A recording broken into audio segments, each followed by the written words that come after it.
నార్వేకి స్వాగతం.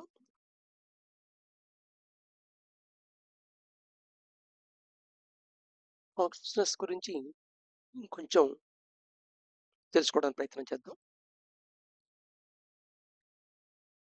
In deep sleep state మనం చాలా ప్రగాఢమైన నిద్రా స్థితిలో ఉన్నప్పుడు వి ఆర్ ఆబ్లీవియన్.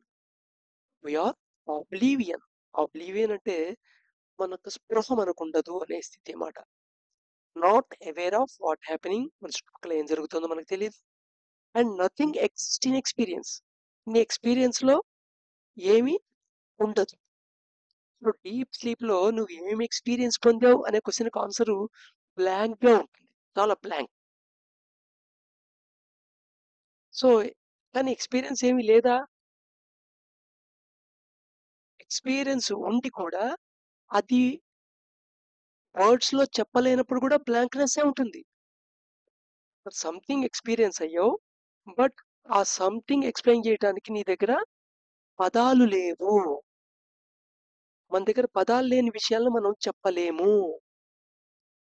ఉదాహరణకి మంచినీళ్ళ రుచి ఏమిటి? తీప, పులుప, కారమా, ఘాట? ఇవేవి కాదే. మన కళ్ళు మూసుకొని ఉండగా నీ నోటికి నీళ్లు అందిస్తే నువ్వు ఇది మంచినీళ్ళని గుర్తుపట్టి చెప్తావు కదా, కళ్ళతో చూడకుండా కళ్ళు మూసుకుని ఉన్నప్పుడు. అంటే దాని టేస్ట్ పెట్టి చెప్పావు కదా, అంటే నీటి టేస్ట్ ఇది అని తెలుసు కదా, మీ మెమరీలో ఉంది కదా.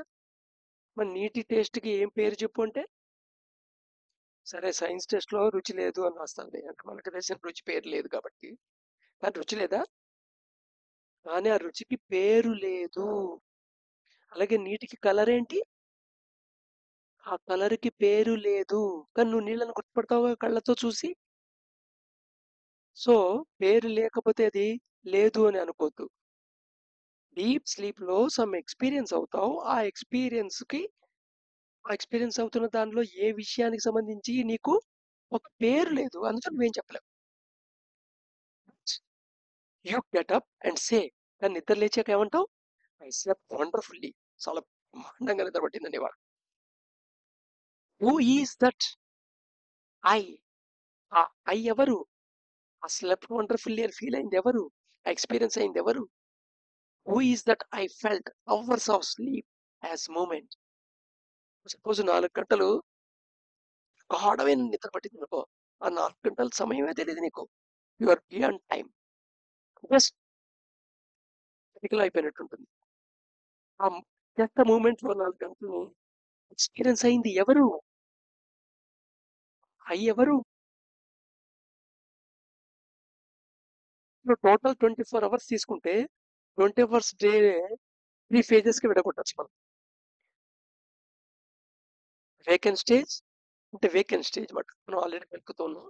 నీ కంప్లీట్ నీ బాడీ అంతా అవేర్నెస్ లో ఉంది, నీ 5 సెన్సెస్ పనిచేస్తున్నాయి. ఆ సెన్సెస్ ఇన్ఫర్మేషన్ నువ్వు ఎక్స్పీరియన్స్ అవుతున్నావు. అట్ ద సేమ్ టైం నీ మైండ్ లో థాట్స్ వస్తున్నాయి, ఆ థాట్స్ ఎక్స్పీరియన్స్ అవుతున్నావు. నీకు ఎమోషన్స్, రకరకాల ఎమోషన్స్ స్థితిలోకి వెళ్తుంటావు, ఆ ఎమోషనల్ స్టేట్ కూడా ఎక్స్పీరియన్స్ అవుతుంటావు. ఇదంతా వేకెన్. నెక్స్ట్ స్లీప్ లోకి జారుకుంటావు. స్లీప్ లో మళ్ళీ 2 స్టేజెస్ ఉన్నాయి. ఇది ర్యామ్ స్టేజ్ అని ఒకటి, డీప్ స్లీప్ స్టేజ్ ఒకటి. డీప్ స్లీప్ స్టేజ్ కూడా మన ఫేజ్ వైజ్ గా ఉంటుంది. సర్ఫేస్ లెవెల్లో ఉంటుంది, డీప్ గా ఉంటుంది, ఇంకా డీప్ స్లీప్ ఉందేమో, మనం అది అనిపించలేదేమో, దేవుడు ఆ స్థితి. సో మన బయలాజికల్ గా లోపల ఉండే రక్త ప్రవాహము, సక్సెస్ రేటు, ఇలా కొన్ని ఫిజికల్ పారామీటర్స్ బట్టి డీప్ స్లీప్ స్టేట్ ని 3 స్టేజెస్ కూడా విడగొడుతూ ఉంటారు ఈ ప్రోగ్రామ్ లో. కొంతమంది 4 స్టేజెస్ లో విడగొట్టే వాళ్ళు కూడా ఉన్నారు.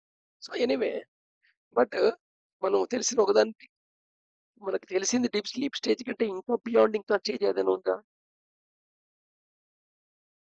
ఉండి ఉండొచ్చు కదా, ఉంటే అదేమిటి? సో కాన్షియస్నెస్ లో ఇవన్నీ మనకి అవేర్ లోకి వస్తున్నాం. అందుకని కాన్షియస్నెస్ ఒక లైట్ కింద చెప్పాం. కాన్షియస్నెస్ ఒక రేడియేషన్ లైట్ లాంటిది. దాని ప్రెజెన్స్ లో నువ్వు ఎక్స్పీరియన్స్ అవుతావు, ఎందుకంటే దాన్ని అవేర్ అవుతావు. ఎక్స్పీరియన్స్ నువ్వు అవేర్ అవుతావు.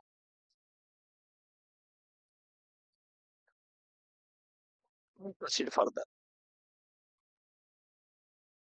Obvious is obvious is that which is never seen until someone express it simply. ఇప్పుడు కొన్ని విషయాలు అవుతుంటాయి. చూడండి, మనం ఏదో పని చేస్తుంటాం, ఇలా ఇలా చేస్తాం, ఇలా ఇలా చేస్తుంటాం. సడన్ గా ఆ పనిలో చాలా అనుభవం ఉన్న వాళ్ళ పక్క నుంచొని బాగా చేస్తున్నావు, ఇది ఇలా చేసావనుకో ఇంకా బాగా వస్తుందని చెప్తారు. అది ఎదుర్కొండానే ఉంటుంది, కానీ ఇది ఇలా చేస్తే ఇంకా ఎఫిషియెంట్ గా అవుతున్న విషయం మనకు తెలియదు. అందుకని ఎవరో వచ్చి చెప్పేదాకా తెలియదు కొన్ని విషయాలు. ఆబ్వియస్ అలాంటిది. ఇప్పుడు ఉదాహరణకి నేను ఇంతకు ముందు వీడియోలో చెప్పిన నీళ్ళ లాంటిది. నీటి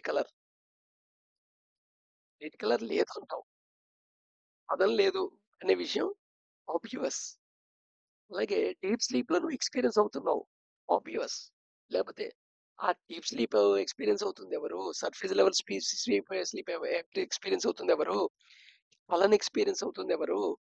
మెలుకుతో ఉన్నప్పుడు మొత్తం నీకు నువ్వు నీ యొక్క ఫిజికల్ వరల్డ్ ఎక్స్పీరియన్స్ అవుతుంది ఎవరు? నీ యొక్క థాట్స్ ని, నీ ఎమోషన్స్ ఎక్స్పీరియన్స్ ఉంది ఎవరు? ఈ వెనకాల ఉన్న ఎవరు, ఆ ఐ ఎవరు? It's obvious thing.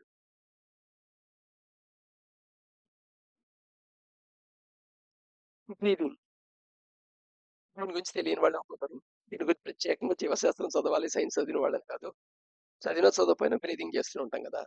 సో గాలి పీల్చుకుంటూ వస్తాం, గాలి వదిలేస్తుంటాం, గాలి పీల్చుతుంటాం, గాలి వదులుతుంటాం. చిన్నప్పటి నుండి దాకా జరుగుతూనే ఉంటుంది. పుట్టేదాకా తల్లి బ్రీదింగ్ నే షేర్ చేసుకుంటాం. సో లైఫ్ స్టార్ట్ అయ్యేది బ్రీదింగ్ తోనే, లైఫ్ ఎండ్ అయ్యేది బ్రీదింగ్ తోనే. ఈ వైటల్ ప్రిన్సిపల్ గురించి తర్వాత చెప్పుకుందాం.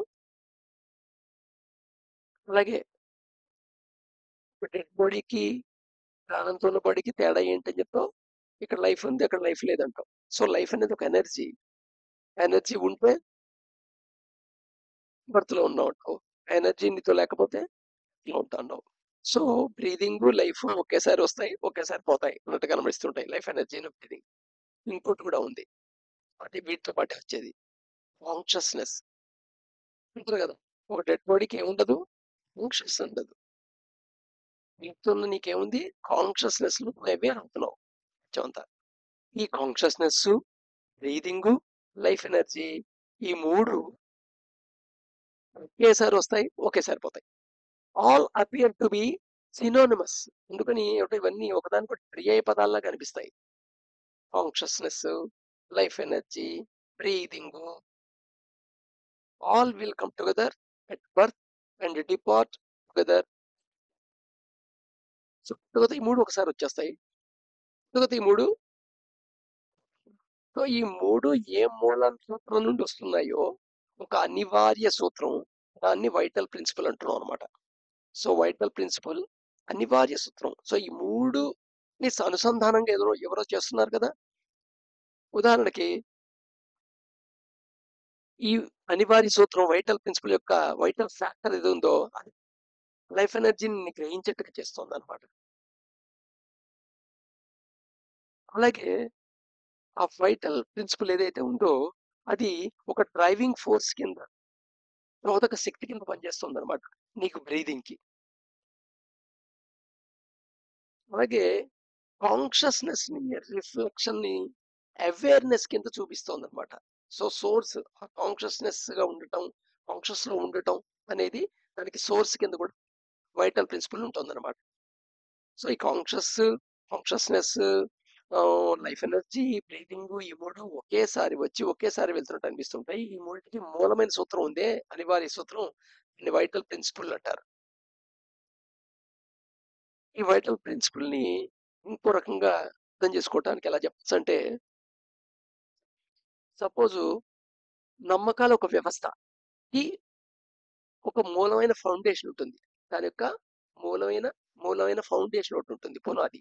నీ నీ నమ్మకాల వ్యవస్థకి ఒక పునాది, లేదా నీ ప్రవర్తనకి ఒక పునాది, లేదా నువ్వు ఇలా అయింటుంటే ఇలా అయిండొచ్చు, ఇలా కాబట్టి ఇలా అయిందే, కాబట్టి ఇలా జరుగుంటే ఇలా జరుగుంటుందే అని ఓ రీజనింగ్ చేస్తుంటావు కదా. ఆ రీజనింగ్ చైన్ ఉంటుంది కదా.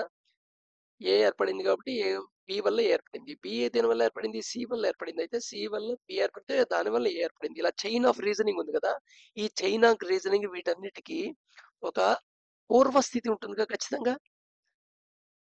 ఆ పూర్వస్థితి లేదా ప్రాథమికమైన సత్యం ఫండమెంటల్ ట్రూత్ ఏదైతే ఉందో దాన్నే మనం వైటల్ ప్రిన్సిపల్ అని చెప్తాం అనమాట. సో వైటల్ ప్రిన్సిపల్ అంటే అనివార్య సూత్రం ఏమిటయ్యా అంటే a fundamental truth or proposition that serves as a foundation for a system of belief or behavior or for a chain of reasoning. Vital principle మటుకు ఒకటి రెండు సార్లు అర్థం చేసుకోవడానికి ప్రయత్నం చేయండి ముందు చదివి. ఎందుకంటే కొత్త పదం వచ్చినప్పుడు దాని యొక్క అర్థం కరెక్ట్గా లోపల లేకపోతే తర్వాత విషయాలు అర్థం అవడం కష్టం అవుతాయి. నమస్కారం.